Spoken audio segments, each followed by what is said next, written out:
All right. Everyone thinks because you're a zombie, you don't know good coffee. Well, they're wrong. There's only one brew that gets my seal of approval.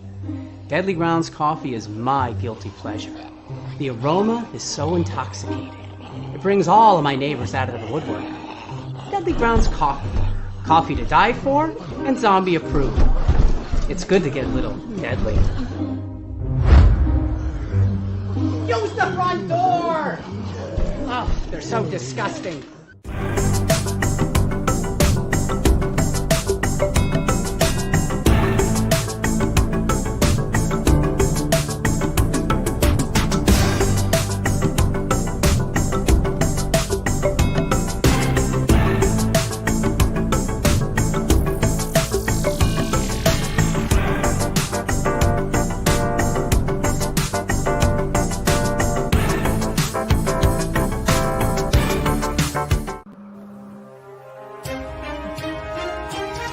The Dorkening and all affiliated shows are not intended for anyone under the age of 18. The following may contain discussions or scenes that have adult situations, graphic violence, nudity, strong sexual content, and graphic language. This show is intended for mature audiences only.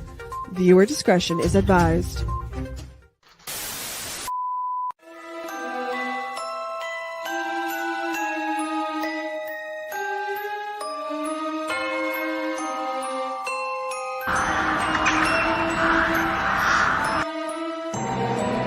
Steve Van Samson, Curtis M. Lawson, Paul Christian Glenn, Joshua Rex, Raz, Rob Smale.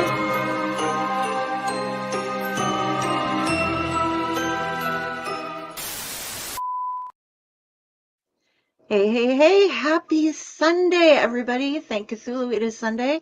Welcome to another episode of The Clutch of Personalities. Tonight, hey, Tom Dog, we have with us Morgan Sylvia. I'm so excited about this because, okay, Morgan Sylvia, we're going to give the introduction here. She is a metalhead, an Aquarius, a coffee addict, and a work in progress. A former obituarist. I really want to get into that because that sounds like so much fun. She is now a full-time freelance writer, the author of 2 novels, Abode, which scared the shit out of me, and was recommended by the Library Journal, and Dawn, Book 1 of the Aris Trilogy, 2 novellas, 4 poetry collections. She's been published in dozens of places, including Pseudopod, Wicked Witches, Northern Frights, Haunted House short stories, Endless Apocalypse, Under Her Skin, In the Cold, Cold Ground, and The Final Summons. Her second poetry collection, As the Seas Turn Red, was nominated for an Elgin Award twice, and she was one of the writers for the award-winning audio drama Undertow Blood Forest, as well as its follow-up, Undertow the Pulse. Her latest release, which we're going to be talking about, is The Withering Hours, a short story collection, and that's coming out through Weird House Press. She belongs to several writers groups, the Horror Writers Association, the Science Fiction Writers Association, the New England Horror Writers of Maine, and Tuesday Mayhem Society. She lives in Maine with her 2 tuxedo cats, 2 evil goldfish, the cutest rescue dog ever, an overgrown rose garden, and a pet banshee. And we're going to ask also about some upcoming works, including The Blood Gold Queen, Book 2 of the Aris Trilogy, and The Still Folk, a graphic novel collaboration with the artist Ogmios. Did I get that right? Yep. Okay. So, hello, Cindy. Hey, Cindy. So let's dive into this. You've got so much stuff going on that, and so much stuff that you're a member of more associations than I can count. And you are one of the only authors I've ever read that's literally scared me. Oh, guys, seriously. Okay, so this book, Abode, I'm always like, I'm gonna find a novel if I can read it, get it. Got this. I could not put it down because I could not wait until I had to keep reading until the sun came up, and then it was like, okay, now I can finish this and I can actually go to bed, because the tension in this novel, it's an epistolary written in emails from somebody, and you have kind of an unreliable narrator going into what is a cross between hauntings and supernatural beings, and I love haunted house stuff, and that's just my vibe. And there's this great house involved in it, and through the whole thing, it's somebody writing to somebody else and just building and building and building and building, and it- just amazing. And if it's okay if we can start on that one, Yeah. um, what got you into that one? What was your drive? And like you put so many things in it that, I mean, it one of the things that helped with the making making it connect is there, like there were shadow people involved and stuff like that, and that's something that a lot of people can connect to. And kind of some things where in this case it wasn't so much, but like sleep paralysis is something where a lot of people will see some of these similar figures that are mentioned in here, but people have gone through some of these similar experiences in life. They'll be able to relate to little bits and pieces out of here. So it just draws them in a little bit, or at least for me anyway. It's just like, okay, oh, I recognize something like that. I felt that before. So it just keeps the reader just sicked into it. I think you hit on something there, because I do think that like truth is always scarier than fiction. And I say truth with, I guess, a grain of salt, because there are, I'm sure, people that don't believe in any of this. But like I love watching like paranormal documentaries, and just like the things that I find really scary are the things that end up in my work.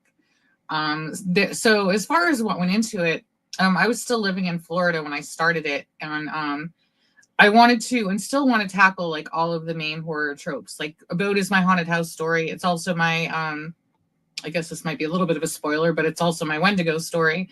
And I have things for like, vampires and werewolves, and like, I want to tackle all of the main tropes. And that was like my first take on it. A couple things fell into play. Like I was in Florida and I was really homesick. I was missing winters and all of that. So like there's a seasonal build with Abode. I always tell people, like, if you can, start it in fall and read it through winter. It's definitely not really a summer read, or I mean, I guess you can read it whenever you want, but to me, there's that seasonal element to it. Yeah, there were just a lot of bits and pieces, things that scared me, things that whether they were like urban legends or bits and pieces of things that I had experienced or seen. Some of the things from my childhood ended up in there. Like I remember the storm of, I believe it was 77 or 78, this huge storm. I lived through that in Maine, and there's a picture of me. We had this huge tree in our yard, and like the snowbanks were so tall that I was like standing on one, and I was like touching this tree limb, and it was a really tall tree limb. Like I should not have been anywhere near it. So just little things like that. Like my mind is sort of a weird blender in that I take all these influences and spit them out. But if I'm writing something scary, I want to scare myself and I want to scare my readers. And I love hearing that Abode scared people, because it actually honestly scared me when I was writing it. There was just like little weird things that would happen. Like I remember I was writing it, and there's a part where there's like scratching in the walls, and we had like mice. So I'm hearing scratching in the walls, and I'm writing about scratching in the walls. And I know it's a mouse, but it was still like, the hell's going on here? It was still pretty freaky. Yeah, I'm used to weird noises around here. I'm in an apartment, but sometimes there's things in the apartment too. And like my mom lives in a haunted house, so we're just kind of used to like, oh, something will just get knocked over, or you know, Yeah. those kind of things going on. And I liked how you had that in the story too, where although it was a bit more extreme in some cases, like we've had things that have gone flying through the air and stuff before over there, and at some of the other family members' houses too. We have one that just kind of wherever she goes, something shows up, and it'll remain there after she leaves too. I was going to start a like business where it's like every time you move, just let people know and I'll come in and I'll like bless their house for them and stuff. Try to get rid of Right. the residue because it gets weird, like voices and you know, seriously, like the flying objects and stuff is the weirdest stuff. But the people who are living in this story, and it's something that you notice a lot in haunted house stories, is you just start to get used to it. You know, Yeah. you, if you're stuck there, you can't make a big deal out of it because, in most cases, the reason people don't leave haunted houses right away is because that's the only place they have left. Their money is Right. sunk. There's nowhere to go. So when you're hearing the scratching, you pretend it's something else. When something falls, oh, that was, some sort of the wind did it, the invisible cat did it, or something. Yeah. But yeah, uh, it was just so very relatable, I think, is what really brought it on. And then the narrator who's coming through and just telling it all, um, there was a lot of stuff there where it's like, I'm an alcoholic, I've been a drug addict, I've been admitted to mental institutions and stuff, but all of these things are because of what happened to, I don't want to really spoil too much of it, um, but was the intention there to make it so you're like, is this person completely crazy and just thinks all these things happened? Or is it to give us a little bit of doubt on how much was real and how much was not? Or what what were you going with for, because I loved Um, it. I'm much more of a pantser than plotter, so it wasn't really as much thought out as that's just like who the character voiced, how it came through. And the deeper that I delved into it, like I just wanted to look at it from a different lens, um, than what most haunted house stories are. Like in this case, I don't think I had heard the term unreliable narrator, but I've definitely heard it a lot in the time that Abode's come out, because that kind of almost could be like a storybook definition of an unreliable narrator. Is this guy like he's pretty much batshit? Um, I think yeah, it was really instinctive, but it felt like it was working for that voice, because there are parts where he just kind of like goes off the rails, but I think there was somewhere in him is still that little hurt little kid, and you can sort of see that surface here and there, like the pain of it. So I guess there was something about like, also touching on the trauma that happened with this family and that emotional pain and the scars that that left behind. So there's like a lot of, I think, question marks and things that come into real people, because I think like with reality, like we're all scarred beasts. We all have, some sort of baggage. And hopefully none of you have that sort of baggage that that character has. But I think that's something about, just the human element to it. But I mean, yeah, like I said, it really wasn't as much thought out. I'm very instinctive. And like just when I'm going, it's just like, okay, this is working. And whenever I went back in, like that was just his kind of voice developed. And I never named that character. He still does not have a name. And now it's like, I remember like when it was about to come up, I was like, should I name him? And I'm just like, no, he's like every man. He could be anyone like walking past. So yeah, there was that element of it too. That was something else. The secondary main character, I guess, the audience that he's addressing, their name doesn't get brought up for quite a while in the book. Right. So I love that. He's very descriptive, but the name doesn't come out until it absolutely really has to. And I I think, was it a this is going to sound strange, but I think it was a Hemingway short story where it was like there was a woman who was described, and the only thing that was described about her was like the dress she was wearing or the hat. It was Mhm. like a yellow dress or a yellow hat. And so it leaves it all up to imagination as far as like how the reader interprets it. And I really enjoyed doing that myself with characters if they don't need to be described, so that everybody has their own different view of Yeah, what they are. It I it do just that quite a bit. I think it helps the readers like invest themselves into the story more because it's up to them to put a face to it and Yeah, put all the sounds. You don't know if this character what race they are, and in some cases you might not know what gender they are, or that's a whole ball of wax at this point, but different ball. Sorry. My alcoholic support squirrel is like giving me vibes of like, oh, you don't want to touch that. No, don't. Okay. But so moving on to some of the other stuff you've written a lot of poetry, and I didn't get into looking at too much of the poetry, but you also write a lot of shorts, and I love writing shorts. I Novels for me are so hard because I have to get in that ongoing super flow. Um, but what is your favorite uh thing to write? Is it the poetry, or is it just whatever grabs you at the time? They're all a little bit different. They all kind of hit different things. I sort of went backwards as a writer. Like I guess I started on poetry. I thought they were song lyrics, but I have like folders full of like, my little childhood thought I was writing song lyrics, and then I eventually realized that I'm not in a band, I'm not a singer, they're actually poems. They all kind of fill different things. Like the poems are where I like to go really hard with like language and visualizations and things that are almost surreal. They don't have to make sense. To me, it's got to have like a language to the rhythm and a visual aspect to it. And that sort of does bleed into my longer works. I actually, moving on from poetry, the first things I wrote were an epic fantasy series, which hasn't been released yet. Like that, I'm still working on, but it's up to like, I think 6 books. Oh, wow. And that was really, really long. And then I got tired of working on it. And I was like, I'm going to write a standalone novel. Well, that turned into Dawn. My standalone novel, I started by brainstorming a chapter, which ended up being the final chapter of what ended up being 3 books that I had to write to get to the chapter. And ironically, now that like I'm finishing up the series, it's come out through Crossroads. The second one's coming out. That scene that sparked the whole thing may not even work anymore. So I don't even know what to do with that.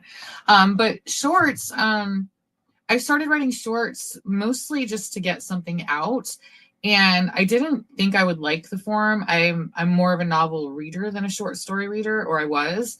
But now I really appreciate the fact that like, hey, I can show a little snippet of a world. I can show the story and not have to put years of my life into it. I can be done in weeks or a couple of months, depending on what it is. So yeah, they all have their strengths and weaknesses. I'm starting to, I think I would actually have to say novellas, kind of the sweet spot between the short stories and the novels, because like you have enough room to like play with the story and really dive in, but you're not committed to that word count length with novels, which can be tricky because like, you can overshoot it and then it's too big of a book. But if you don't want it to be bloated and slow. So there's a lot of like pacing elements that come into play, I feel like, with novels.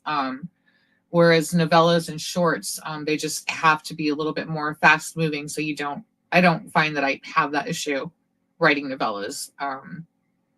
So yeah, I guess I would have to go with novellas, but they all have their own things. And I really like the audio. I've done some audio drama work. I've done audio scripts too, and I really like that format as well. There's something about hearing a story, taking the visual elements out of it and having to picture it that I think like really adds a whole other layer of atmosphere and terror, especially if the sound design is right. So yeah, I mean, I guess I'm a literary, I'll write whatever. I'll write anything.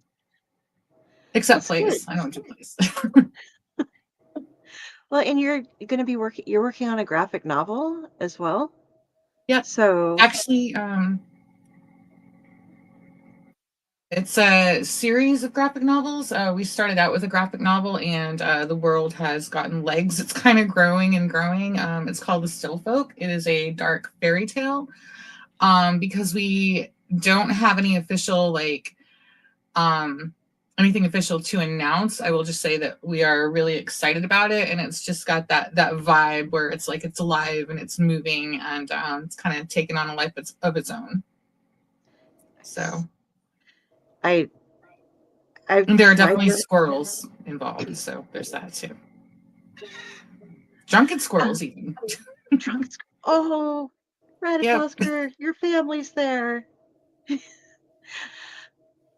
I I've tried to write. I there are a couple of like comics that I want to write, things that I've like started writing as a story where I'm like, since I'm so into comics, I'm like this would actually work so much better with a lot more art behind it, to kind of Mhm. show more than that. And the the script writing process for me is just so hard trying to figure out, like, okay, we're going to set it up into these panels. This is everything that's going to go on, and then breaking it all up. Do you break it up in thumbnail and stuff for your artist, or? We have talked about it. We're actually not there yet. We're still kind of hashing out some of the main storyline aspects. But I am doing the writing bit and Og is doing the graphic stuff. So that would be him on how he wants to do it. I think we are doing a little bit of that. It's not going to be your typical graphic novel in that, like, we're going to play with the formatting a little bit. There may be like poetic sections and things like that where it's more like almost like artsy looking. But yeah, I guess I'll hopefully be able to come back on when it's out and tell you more details. Oh yeah, I would love that. And what I was reading earlier today is the Withering Hours, which, oh my gosh, this was so good. All the shorts, and you hit on so many different folk tales and different supernatural. I loved how you hit the Strigoi. That was one of my favorites out of there. And did you are once again, these are all things that you were like really into? Did you do a lot of research onto stuff, or was it? Some of them, yeah, like I mean, about I'd say I think 5 of the stories are new and the others were previously published. But I do remember I usually will do research even for short stories. One that's in there, To Dance the Witches Circle, that was in the New England Horror Writers Anthology for Wicked Witches. I did quite a bit of research on that one. That one tied into the Scottish witch trials. Which is like my writer brain is absolutely fascinated with that era. Like we hear a lot about Salem. We don't hear that much about what happened in Scotland, which is like fascinating to me. But yeah, I did some pretty heavy research for that one. So a little bit, I guess a little bit more, some more than others, but yeah, there's usually some research that goes into them. The werewolf one, I did a lot of research on that. That was called Silverheart. And then there are some that are a little bit more like tongue-in-cheek. I'm trying to think different ones. Like the Strigoi one, yeah. Actually, that one, there was quite a bit of research on that one too, the New England vampires. So yeah, depending on if the story calls for it or not. Sometimes they don't as much as others. But even on a short, like I do research. I feel like yeah, I'll spend days researching for something that's just going to be a short story. I don't care. Like if it brings if it brings that level of reality and authority to it, then I feel it's time well spent. They feel so true when I'm reading them. Like it's not like I'm just I read a lot, and I've read a lot of different people's like fairy tales and dark fairy tales and such, and seen some common elements that you've put into their used, but yours feel like it's coming from a perspective of like just reality, just in like, oh yeah, I knew this. This is, life going on. This is how it works. And it doesn't feel like forced or anything. It's not like somebody's trying to convince me that this is real. It's just, this is already real. I'm just letting you know what happened in my little segment of it, that I was a part of. So I just, I think that would come down into like just putting myself into the character. Obviously a lot of my stories they're not like happy stories. There's a lot of scary, dark stuff going on. So just what would that feel like? That's the kind of thing that I do try to infuse when I can. comes across very well. It's, Thank you. you guys, you have to go out and get some copies of her work because they're brilliant. And with this one, The Withering Hours, that is up. Is it pre-order right now, or is it actually up for order at Weird House? Right now there is a limited edition hardcover. It's a limited signed deluxe lettered hardcover with slipcase. I feel like I have to memorize that to say it properly. There were, I believe, 25 copies of that, and we're down to, I reposted it the other day and it was down to 4. That's just the deluxe edition. There are other editions like the trade paperback that will be up for pre-order soon-ish. I don't have an exact date, but I think it's getting pretty close as far as I know. Okay. Yeah, I do a lot of ordering through Weird House. I always get super excited when I get one of those boxes because you know you're getting a treasure and you Yeah. that everything is so beautifully done and just well put together. But other thing I was going to ask you about was with your characters, and you said you put a lot of yourself in them. Um, are you somebody that you create the characters and control them, or do the characters, once they get created, take on their own life and start telling you, no, no, no, no, no, this is the way it's going to go, actually? And you messed up here. I wouldn't actually do that. I would do this instead. I would say I'm more in the latter. It's more instinctive. I can sort of tell like when I've locked in on something because that character just suddenly feels much more real to me. But on the other hand, like there are some books, like the one of the ones in the Withering Hours, Valley of Shadows. I know nothing about that main character. Like they're just a lens from where they're viewing the world. Like there's very little like personal information about them in there. But that was the purpose for that character, and that was written in second person, which was also like a little bit weird. Um, so it does vary a bit with the work, I guess. But I am more instinctive. It's almost like they appear, I guess, more than I create them. And it's weird saying that because I know writers get it, but it probably sounds very like woo woo. But yeah, I kind of sense my way through it. I can tell when something's becoming real, I guess, or when they're taking on that energy of their own.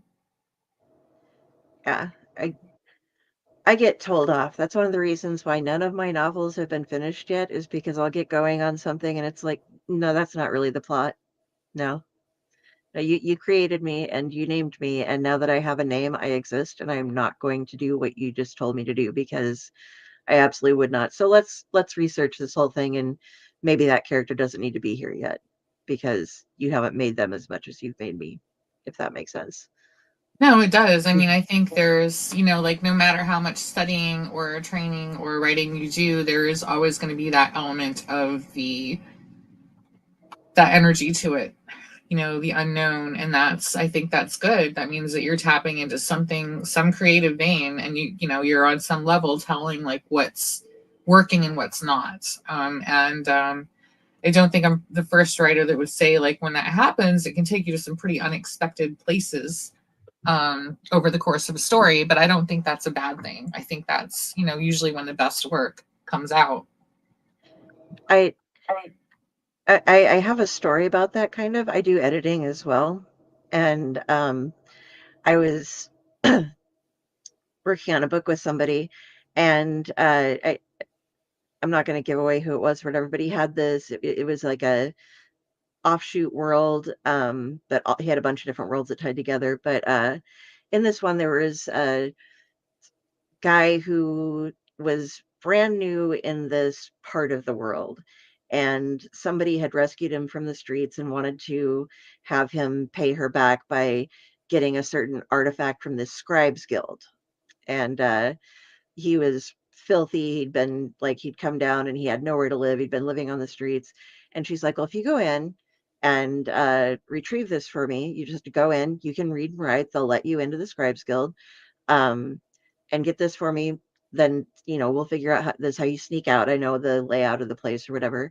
Um, then I'll set you up and everything will be great. And so he writes this and they go up and he's like let in. And I was like, I think that, I mean, if she's going to try to get him in to do this, if he's going to be joining this guild, wouldn't she want to, like give him new clothes and maybe clean him up a little bit before he went to try to get into the guild? Because, I mean, are they just letting beggars off the street into this, auspicious place? And he's like, oh, good point. And he comes back and sends back to me. He's like, this is actually what I came up with. And instead of doing that, they still take people off the street no matter what they are. But once you join, they gave them lobotomies. He changed, like, instead of giving him a shower, he gave all of the scribes at a certain level lobotomies so that they could function enough to basically copy and rewrite things.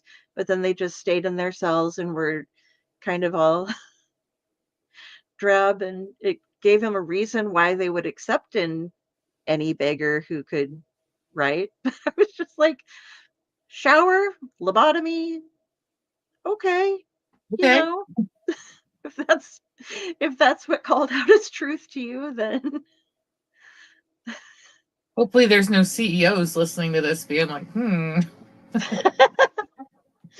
but yeah, sometimes what one person thinks, is completely different than what another person thinks. But it was just like there had to be something tweaked there just a little bit, and I was like, he's a fabulous writer though, and it did work out very well. It was just kind of a, where in the hell did you get that out of me suggesting a shower?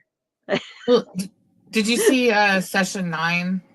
That's one of my favorite movies ever. Mine Yes. too. But like when you said that, I was like, well, it wouldn't really cost a lot. You just need that one thing and a hammer. So profitability wise, it kind of makes sense. Okay, so I live alone. This is right near me. I have a couch machete right there that I can reach under my sofa cushion. There's a machete, but yeah, we have the ice You pick. have it. Yeah, You because lobotomize your squirrel. no, it's for when people come to the door. I have the chain up, and you can just like, nobody expects a front orbital lobotomy if they're. Right. I mean, it can also work for puncture wounds in the throat or something too. You're like, ooh, insta tracheotomy, but my little lobotomy tool, just what you do, what you have. So I didn't okay, have one of those, so I'd be stuck with like a pen or something. my mother, when we were little, she was a nurse, and she would carry around in her purse, like, I think it's a 9 or 10 gauge needle or something like that, that whatever they use to give a trach, just in case one of us would have some allergic reaction or start choking on something. She was just like always prepared. We're like, I Okay. mean, that's cool. Weird if you go through an airport. I suppose these days they probably don't let you do that anymore, but Guess it's better to have it and not need it than need it. but like our age group growing up, it's like we're watching MacGyver, and it's like I think everybody who's our age knows that, like, okay, if you have a pocket knife and a Bic pen, you can just like you poke right there, you pull out the Bic pen, just shove it through, and they can breathe. Yeah. That Duct never tape. happened. Get the duct tape. Yeah, that never happened. I never had to stop, drop, and roll. I've never encountered quicksand. I was just gonna say I've never hit quicksand. Like when I was little, I was terrified of quicksand, and I've never. Hopefully I'm okay with that. Like I don't want to run into quicksand, but yeah, I did think it was going to be a bigger problem than it turned out to be. Yeah, all they scared us in childhood with all of these things about nature, so you can't really control them. But it's like I don't even know where you would find quicksand at this point. Like, like apparently in a jungle, and I just assumed I was going to be in jungles often or something, or that. Just coastal areas, I think. Like there's that tidal like quicksand. There was someone in Alaska. I think it was Alaska. And I want to say it wasn't too long ago. And I guess this will fulfill the graphic violence part of the disclaimer. Um, Okay. I think someone got stuck and they tried to pull him out, and like he literally got ripped in half or something. Wow. That they didn't prepare us for that in school at all. Yeah, I know. I didn't know that But I quicksand. do know that you're supposed to like try and float. Like you're supposed to try to like get yourself like to where you're kind of laying on it and then try to like swim out kind of, I think. That's what I remember, and have somebody with a vine, that Yeah, ideally. we Or have more a dog that'll throw you a rope. we have more problems with ice around here because I'm in Nebraska, but So that. I'm in Maine. Yeah, people are like, oh, we're gonna go out on the lake, and it's like it was 60 degrees yesterday. I don't think you want to go out on the lake anymore. Yeah, that happened. There was a lot of that. I think it was last year, where it just really didn't get cold. And like around here, they have a lot of like smelt shacks and ice fishing, and I mean they would do like car races on some of our lakes in the winter. But I remember last year, like, because we're kind of surrounded by lakes, and I remember there's this one where people usually ice fish, but like they were out there ice fishing, and you could see like these really big dark spots. I'm like, ugh. But I guess they were close enough to where like they probably could have just walked back to shore if they fell through. I don't know. Yeah, we had one recently. I think like in the last week or two, we had some, well, back when it was still frozen, which wasn't too long ago. Somebody was trying to ice fish after it had been a warm day, and it was like, are you stupid? I mean, A, it's Nebraska. You're at a lake in town. I'm in Lincoln, and it's like, is it really worth fishing there? You could go fish like on I don't know, like one of the creeks or at a river. I guess that's, I don't know if there are a lot of rivers in Maine, but what? We have our share. Okay. I've never been up there. The closest I've been is Connecticut, I think. So you are I say you guys a lot, but it's the New Englanders that I just I love reading stuff from New England horror writers because you guys are just surrounded by history and really creepy history. And it's still like untold lands and things like you mentioned there are forests that still people haven't gone through all of it and such. So is that a great, I mean, I noticed that there's a lot of writing up there in the towns and stuff. It just growing up with that, and having that completely surround you, is it a a different kind of, I guess you can't really compare it if you're only from there, but is it something that's a constant as you're growing up, just having kind of all these haunted things going around and just knowing about it? Um, yes and no. I mean, for me, like I was kind of cursed because I was an only child. I was in a fairly remote area. And my mother was a librarian. So whenever I was like, Mom, I'm bored, I didn't have siblings to like, play with or fight with or whatever. So she was always just like, read a book. So I devoured books, and you see how that turned out. But I think there's a couple things. I mean, we do, have this history, kind of like these old ruins and farmhouses and brick buildings, and there's just like a sense of the past. And any typical New England downtown, it's going to have that feeling of being a couple hundred years old. There's that, and then there's also these like long cold winters, which I think like sort of just foster this love of reading. So I think that that's kind of sunk in because, like, yeah, I mean, you can go skiing or whatever, but I mean, for a lot of people, it just sit by the fire and read a book.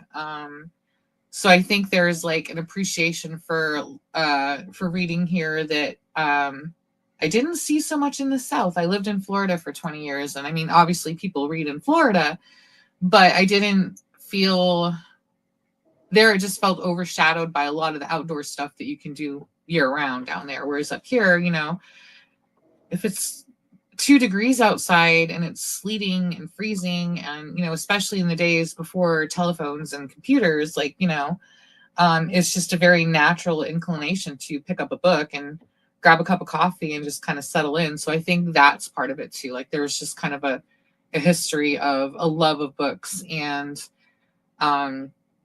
all of these like really cute little town libraries that we have around here too. I spent a lot of time in libraries growing up. And it was, kind of one of my favorite places. And I'm really lucky that I was able to do that. Oh, that would have been awesome having a mom who's a librarian. I my great aunt was one, so at our local library, so I would see her when I'd go in, but I'm with you. I love to spend hours just sitting in there and reading. And we had one in a nearby town that had a fountain in it with a bunch of like kids playing like statues of them and colored Mm. lights and water that would flow out. And it was always nice to grab a book and settle in near the fountain and have like the patter of water behind you while you're reading a book and little lights changing and stuff. And you also have a rich history up there of a lot of great writers came from New England. There's as far as horror authors in particular, Poe and Lovecraft and many others that were up there. So I, I guess it's kind of taboo at sometimes, but I think we've gotten over it now to mention Lovecraft as so I felt like there was a bit of the maybe not Lovecraftian, but the weird influence coming in on the story with it was Marrow. Oh, I of Marrow and Abomination. yes. Yeah, yeah, that was. Trying to think what I wrote that for originally. Remember?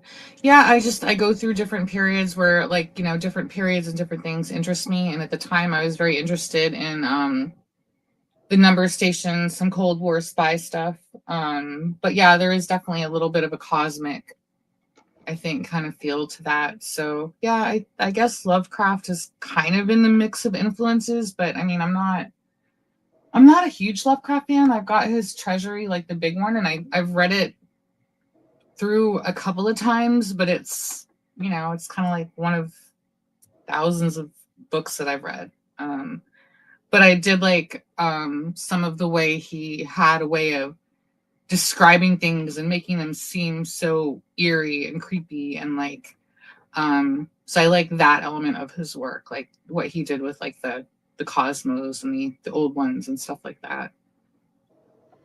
Who would you say were your bigger inspirations when it comes to Um, helped you develop as a writer well, or as a actually, a reader? lot early on, it was a lot of fantasy. I actually wrote fantasy before my taste got darker. So I would say the early ones were like C.J. Sherry, Tanith Lee, Gene Wolfe was a big one. David Eddings, the Dragonlance books,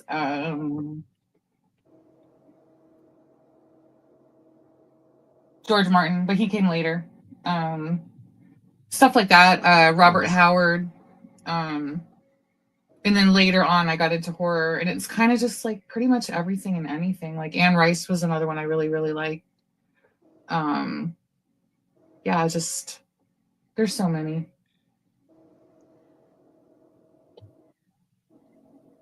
I guess King, of course, to some extent. You know. yeah. She, Anne Rice really delivers a lot of I'll call it flavor with how she Mhm. writes. I think like the first time I visited New Orleans, I could like walk around and know where I was almost in my head. I'd Yeah. build a map from all the different stories she'd told at different times that were set there. And so when I got dropped down in the Garden District and then in the French Quarter, it was just kind of like, oh no, we just walk over here and then we can see that. And then, we go over here and we can see that. And it's like, how do you know this? Because I read a lot of Anne Rice for a while. I'm actually going next month for the first time. I'm like so excited about it because I've always wanted to go. Oh my gosh, you're gonna have so much fun. I do not wear open-toed shoes Okay. because it, they're okay. If you're in the French Quarter, there's so many tourists, it gets sticky, and you can take home things that you didn't take with you that like illnesses and fungus and stuff from walking down the streets if you get it actually on your skin. Oh, Um, okay. Also line the toilet if you're going to sit on it, if you're in any public restroom whatsoever, because they have a ridiculous rate of STDs down there. And Which, yeah, these are the gross things. Once again, this is some of the 18 plus coverage. But and if you're going through down in the French Quarter, Bourbon Street is no longer really a good spot to go through. It's just become tourist trap central. There's like just t-shirt shop after t-shirt shop, then bar. A lot of people standing on like girls wearing far too few clothes, selling like shots and things, and people are just walking around getting drunk and throwing up. But if you move one street over, you can I think it's Royale Street. That one's fine. And there's a couple of shops that I highly recommend you go to. The number one is either Reverend Zombies or Marie Laveau's Voodoo Shops down in the French Quarter. They're like sister stores. Okay. and there's some great like haunted history tours and stuff you can take. Um, and those are really fun. And Lafitte's is an old blacksmith shop that is turned into a tavern, and they have the like original. Um, there's like a fireplace in the center that's open, and a lot of people who've gone through there have gotten pictures taking through there. That was where they would kill the traitors, Oh, and wow. yeah, and and people have taken pictures and they've seen entities around that show up in their pictures at Lafitte's, particularly in the fireplace. So that's super fun. Um, and then after you get through the French Quarter, if you want to have some good music and stuff at night, go up to French Men's District. And there's some great, just like out of the way little pubs and stuff that have amazing singers because it's just full of, New Orleans is just full of, we saw, uh, oh, Erin Neville's aunt. I can't remember her name, but we just went up and it was a place called Snug Harbor and just found a little out of the way place. And she was sitting there and she was singing. And then like people would just walk in off the street and it was like, oh, a famous musician comes in, hops up on the stage, joins her for a song or two, leaves. Her nephews come in. And so it's like we get a Neville family concert and then they just take off. And it was just a really cool place. Uh, Awesome. Thank you. yeah, I love New Orleans. We try to go every year when we can. And when I first went there, though, I was like, I didn't understand the open-toed shoe thing until I was there, and it was like, oh yes, you will stick to the pavement. Yep. Good to know. And Thank you. yeah, and the streets in if you're gonna do in the French Quarter, um, they are the sidewalks are all like kind of cobblestone, so they're uneven. So that's another reason why you want to wear a pretty sturdy shoe, like a tennis shoe, Okay. instead of heels, because otherwise you're going to be kind of wobbly as you go. Yeah, I'm 50. My days of running around in heels are over. I'm sandals or boots, and now I finally have accepted that I can wear tennies because I'm old enough that I can get away with it and just be like, shut up, I'm old, my hip hurts, my knees hurt. These are softer to walk around in. I love boots actually, but don't work so well in summer. But Well, yeah, and don't go down there during summer because it is like the humidity. oh yeah, Although up in, are you guys as humid in Maine as it is in like Pennsylvania and Connecticut, where it's just like boom? no, Like, no, not usually. I mean, we might have like a week out of the year or 2 weeks where it's really humid, but for the most part, no. But I did live in Florida for 20 years, so I know humidity. Not my friend at all. yeah, I saw your hair. That you have got you got much curlier hair than I do, and mine is hard to deal with. Usually it's in curls now. It's all brushed out just because winter and stuff. But yeah, I can imagine how hard it has to be for you to be down there too, because My hair is much happier in New England, definitely. you have gorgeous hair. Thank Um, you. so we were talking about different influences and stuff, and you had brought up Session 9. Uh, with have you ever visited Danvers at all? No, and With I'm that? so I'm so bummed because it turned out that one of my cousins is actually a city manager.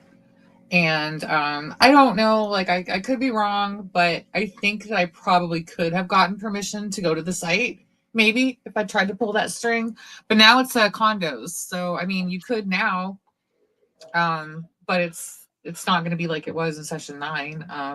But Mm. I'm not that far from that, but yeah, I actually have somewhere I have an art book that was done by the patients of Danvers, and even that has that creepy vibe. Like it's and like there's little tidbits of their stories and stuff, and like there's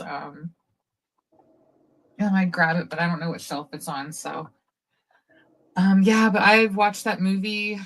It never loses power. I've watched it probably 20 times, and it's still just you feel the atmosphere of the place through the movie, like you really do. It's crazy.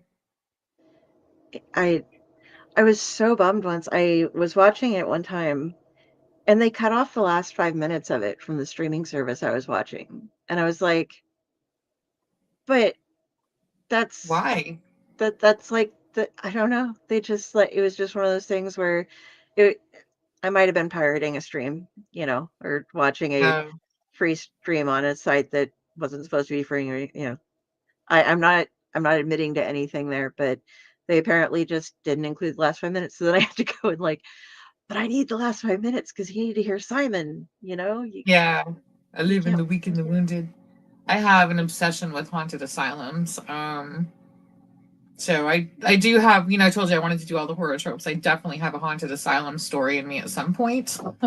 um, but yeah, that's I can't remember. I think I have it on DVD and VHS. But one of them has like a little behind the scenes kind of snippet thing on it. And they were talking about just different things and like just the atmosphere of the building and how it really like took over in a lot of elements. Like that cover, which is just that wheelchair in a hall, like they didn't stage that. They just turned a corner, it was there, and somebody went and there's your cover. And it's so perfectly creepy. Like it just, yeah. It wouldn't have surprised me if like half of that movie was just they found it that way. Yeah, I think a I lot of know, it, right? Yeah. and they Yeah. did, where they have the condos now. Did they dig up the graves, or is that on a separate site? Or I've read, but I I haven't haven't. I don't know. I still haven't been to the building and I still do want to go. Ooh, I should look and see if they have like Airbnbs out of there. Like that would kind of be cool. But I think what they did was they took down, I could be wrong about this. I think they took down like the wings, like the bat wings, and left the middle section. I don't know anything about what was done on the grounds. I would hope that they did something. But there's an asylum where I live that's kind of a similar story. It's actually still, parts of it are still open. But again, there's like so many unmarked graves, like they don't even know. It's so sad. It's crazy. Yeah, I I go to Terrificon. It's the first con I ever went to, and it was 2 years ago. I'm 49 years old, and I didn't go to a Comic Con until I was 47. So I'm just like, oh my God. But I stayed in this place in Connecticut, and when I told Leo from the Door King, I'm like, oh, we're staying at this hotel. He was like, that one's haunted. And I'm like, what? And he's like, they built it on a grave, on a like cemetery, and they dug up some of the graves, but not all of them. And the rest of the cemetery is still there. Like you look out the window and you're looking at graves. You park your car in the back and you're like 10 feet from a gravestone. Yeah, there's a cemetery. There's a cute little coastal town near me named Booth Bay, and on the way there, you drive through like the road literally goes right through the cemetery. And every time I go over there, I'm like, yeah, there's no way they got all the graves. Like, there's definitely like they're just, I don't know, it's kind of crazy when you think about it.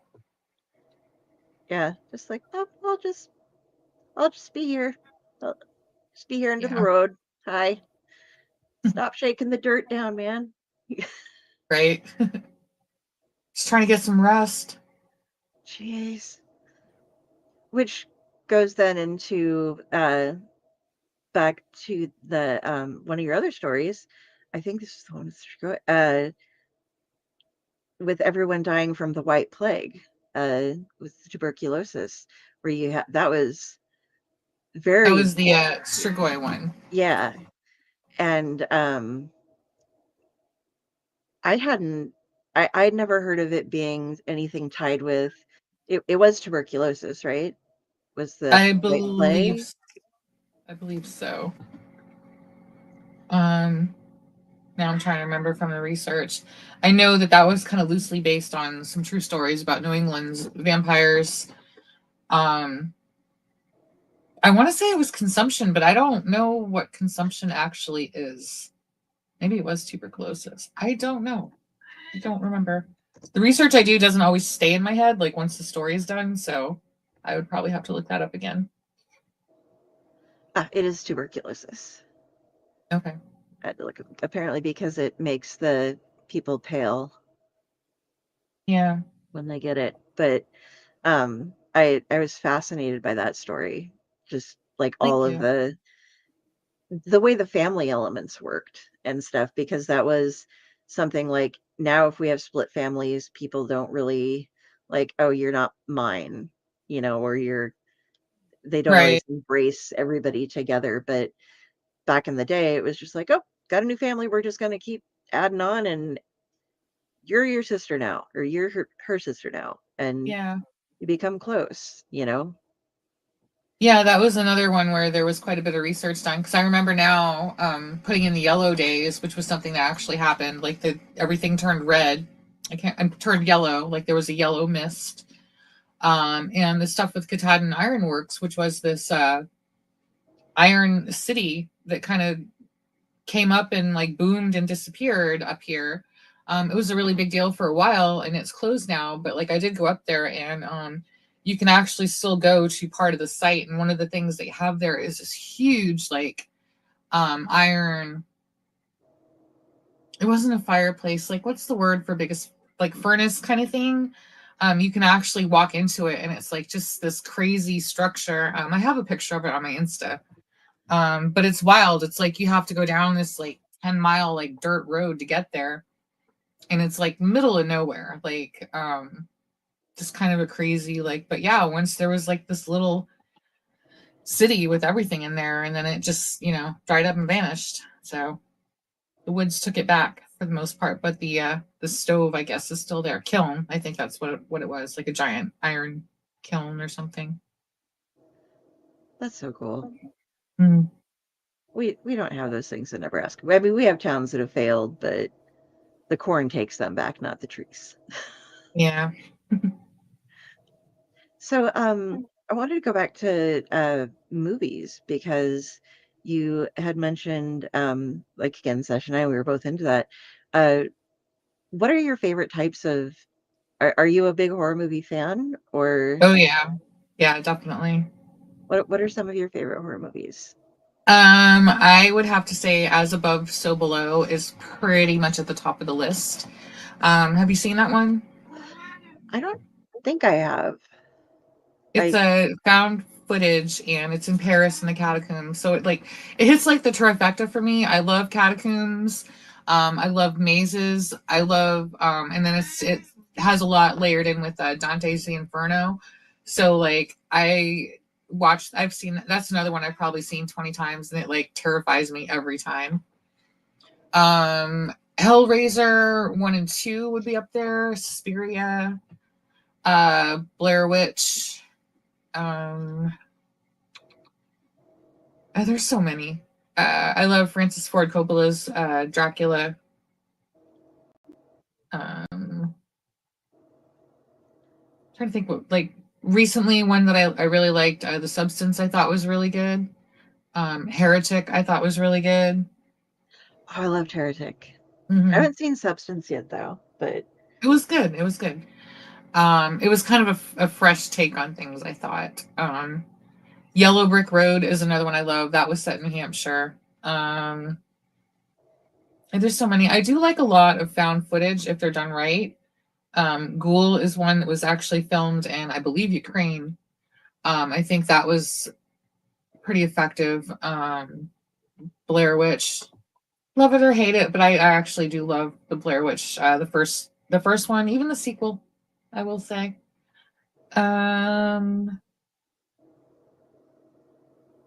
Yeah, I'm blanking out. As soon as we hang up, I'll think of like 20 others, but those are a couple of my faves. Oh, Day of the Dead. Out of zombie movies, like Day of the Dead is my absolute favorite. I can't watch a lot of the found footage ones because I'm epileptic, and the Oh, the bouncy shit. cameras, Yeah. yeah, messes me up. But yeah, I'm with you on a lot of those. Hellraisers were great. Dracula was great. I loved all of that. I just love the haunted houses too. So like Rose Red to me, and Yeah. House on Haunted Hill, The Haunting. I just all of those. And then we watched when I was in high school, we had an English teacher who had us watch all of the old Vincent Price ones. The Oh, like, wow. yeah, Yeah, those are awesome. there are people that I can freak out and you're just like, Nicholas, and Yeah, right. get that kind of shiver going up your back. Because I mean, with what little they had to use for things back then, they were able to. Vincent Price himself just made everything better somehow, Oh yeah, definitely. and Yeah. things like like the door shutting and then the eyes staring out at you from the Iron Maiden and little things like that were just like so much better than what probably today they would try to do some super, like Right. Exactly. Yeah, just keep it CGI simple, thing. keep it effective. All right. Well, I have kept you here for an hour, and I wanted to know if you had any conventions or anything coming up that you're planning to do. For conventions, I will be at StokerCon, which is in Connecticut in June. I'm also going to Nikon, which I go to every year. That is in New Hampshire now. It's moved a couple times, but the new home is in New Hampshire, and I cannot say enough for any horror, literary, arty types in the area. Or even not in the area. It's definitely worth coming out to. And then not really a convention, but in fall there is Merrimack Book Fair, which takes place in Haverhill, Massachusetts. Um, or, sorry. It's okay. Oh, I think I froze. Oh, you're All right, fine. there. Trying to think what else. I don't know. I would love to go to World Fantasy Con, but probably not in the budget for this coming year. So I think that, as far as I know, is it. Are you going to either of those or? No, here in Nebraska, I'm going I'm doing comic cons. I don't have any horror cons that I'm going to right now. So I'm hitting Kansas City actually this upcoming weekend, and then there's one in Nebraska in a smaller town area, but it's getting some good guests in it at the end of the month. And then I'm going to be hitting Terrificon in Connecticut in the beginning of August, which is great place to be. It's a really fun con if you get a chance to, if you're into the comics side of things. Which Um, Kind of getting there, I guess. When Still Folk comes out, probably we'll be doing some of those for that. Um, yeah, and there's some little ones I might hit around New Hampshire and Maine. Have to kind of see. But yeah, for this year, the only ones I'm sure of are StokerCon and Econ. okay. And where do you like people to interact with you when they reach out on social media? Um, Probably the easiest, really. You can either go to my Facebook or my website, which is morgansylvia.net. Do I have time to tout something else I have coming up? Absolutely. Okay. I'm pretty excited about this, but my novella Carrion Harvest is being adapted by Realm into a audio drama. That is part of a series of novellas that Fred Greenhow, who is the mastermind behind Realm's um, audio division, or Realm is all audio, but I've worked with him a couple times. He's the head honcho behind Undertow, and he is yeah, he's done Carrion Harvest, and it's part of a series called Trio of Nightmares. I don't have a release date, but I believe that is coming out pretty soon. I'm super stoked for it. Awesome. Let me know and we'll make sure that we promote it for you. Awesome, thank you. And I would normally be like, I forgot to ask you beforehand if you would like to do a reading, be more than happy to let you do one. I can run an ad break real quick if you need to find something, but I don't want to put you on the spot because I just realized I was like, oh, and that part I forgot to mention when I It's was okay. writing to you. I'd be happy to come back and do one a different time. Okay, Okay.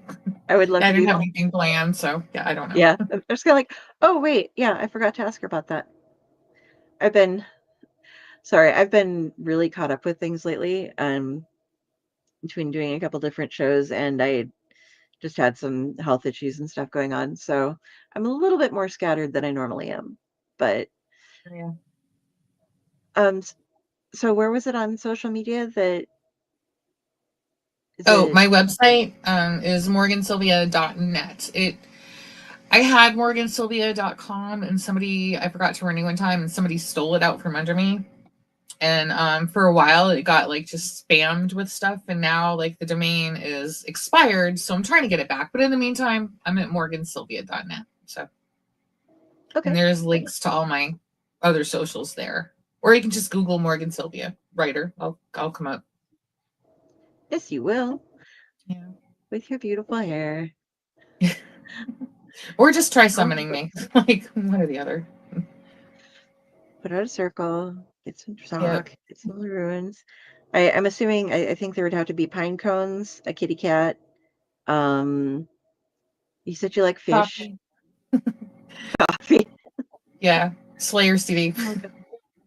Oh my God, I took my nephew to the last Slayer tour, and now they're touring again.